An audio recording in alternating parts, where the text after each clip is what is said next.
Agora eu vou falar de coisas que nem todo mundo consegue entender, mas que são coisas que existem e que podem acontecer. A ciência humana nos ensina, entre outras coisas, que cristais se formam quando um líquido com matéria dissolvida seca.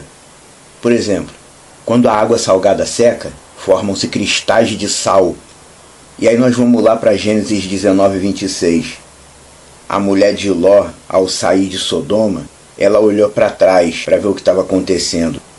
E segundo o texto original, ela se tornou Netziv Melar, uma coluna de sal.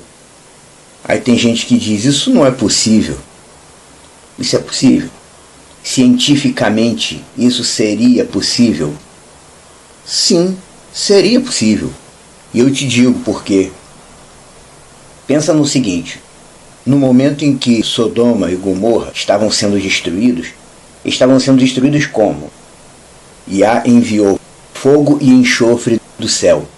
Fogo e enxofre.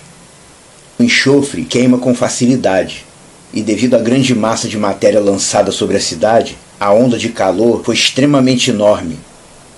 Tamanha onda de calor, impelida com os ventos, jogaram para o alto as águas do Mar Morto, que são absurdamente salinizadas. Provavelmente Yah mandou eles saírem de Sodoma depressa. Por quê?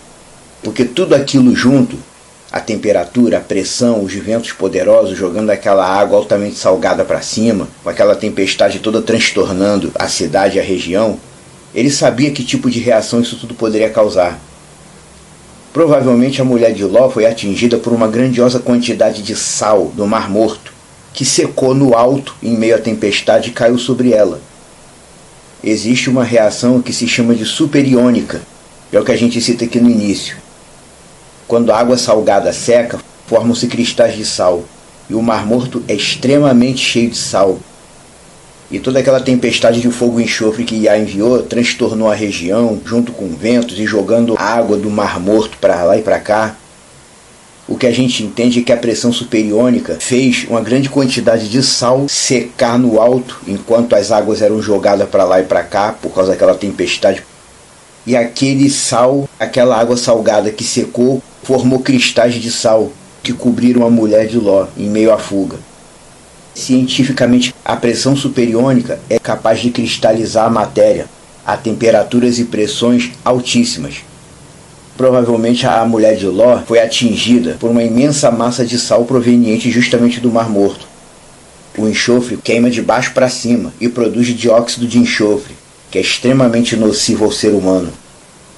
Só aí já teve início a morte da mulher de Ló, que foi apaga pela desobediência. Ela perdeu o tempo parando de fugir e olhando para a desgraça. O tempo que ela perdeu parando de fugir e olhando para a desgraça de Sodoma, a pressão superiônica gerada por toda aquela tempestade pegou ela junto com o sal que veio do Mar Morto. E aí ela cristalizou em pé, ali mesmo. Não havia tempo suficiente para parar e ficar olhando. O ambiente superiônico se formou e pegou a mulher de Ló no meio do caminho. Estando coberta pelo sal do Mar Morto, toda essa pressão superiônica cristalizou ela ali mesmo, no meio do caminho. Se você não tem conhecimento sobre o que é a pressão superiônica, você pode dar uma busca no Google sobre a expressão água superiônica ou gelo superiônico. Você pode encontrar coisas muito interessantes que muita gente nem sabe. Numa combinação extrema de temperatura e pressão altíssima, ao invés de derreter algo, pode cristalizar.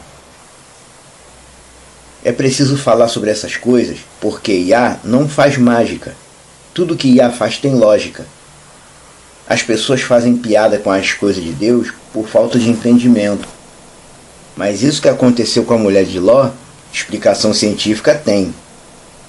Se você não compreendeu bem, você pode voltar à explanação e ouvir de novo.